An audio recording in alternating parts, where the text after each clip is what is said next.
Vandag is Wannie se verjaarsdag. Hy word 'n hele 3 jaar oud. Vroeg vanoggend het mamma en pappa in die kamer ingekom en hom wakker gemaak en sê: Kom Wannie, dis jou verjaarsdag vandag en daar wag 'n groot verrassing vir jou." Wannie se bed lyk soos 'n reisieskar. Hy spring sommer fliks uit die bed uit, reg vir sy groot verrassing. En raai, wat is die groot verrassing wat vir Wannie wag? Mamma en pappa het hom na die reisiesbaan toe gebring. Hulle gaan daarom vandag so lekker speel. Sy maatjies wag al lankal vir hom. Luan, Melanie, Ivanke, Tasha Ann, Albert, Megan en Gerrit is daar en hulle skree almal uit een stem uit: "Geluk met jou verjaarsdag, Wannie!" Wannie glimlag breed. Die kinders kry elkeen 'n beurt om 'n karretjie te kies. Megan kies die pink een, Gerrit se kar het 'n groot nommer 4 op en Albert se kar maak vroom vroom vroom. Tasha Ann kies een met 'n geel streep aan die kant. Luan se kar het 'n blou vlam. Wannie se kar is bietjie klein, maar hy is baie vinnig. Toe die lig groen slaan, skree almal gelyk: 1, 2, 3, go!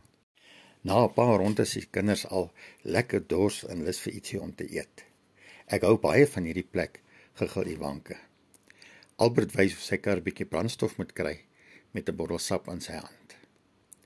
Toe die kindertjies almal klaar hulle koekies en koeldrank geëet het, is dit reg vir die laaste reisies van die dag. 1, 2, 3. Daar gaan hulle. Die karretjie skiet vorentoe. Wannie jag eerste oor die wenstreep. "Kom julle maatjies," roep mamma en pappa. "Dis nou tyd dat ons die verjaarsdagkoek moet sny." Dis 'n baie mooi koek en lyk net soos 'n reisieskar met 'n nommer 3 op. Wannie blaas die kersie uit en toe sing al die kindmaatjies vir hom: "Happy birthday to you, happy birthday to you." Hulle eet koek, ry nog so 'n bietjie rond, neem 'n paar foto's en Megan sê: "Dit was nog die beste verjaarsdag ooit." Toe die son begin sak, groet die maatjies vir Wannie en sê hy moet veilig terug huis toe en nogmaals baie dankie vir mamma en pappa wat vir hom so 'n lekker verjaarsdagpartytjie en verrassing gegee het.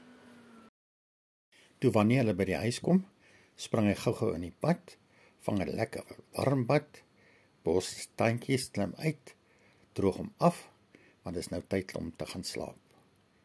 En raai, wie loer vir hom daar deur die venster?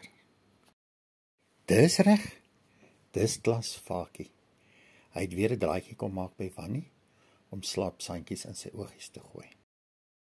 Mamma en pappa kom saggies in die kamer ingestap om te kyk of Wannie lekker slaap. Ons kind is ver in droomland en ek is seker hy droom net van karretjies. Pappa, ek kan nie glo ons kind is vandag 3 jaar oud nie.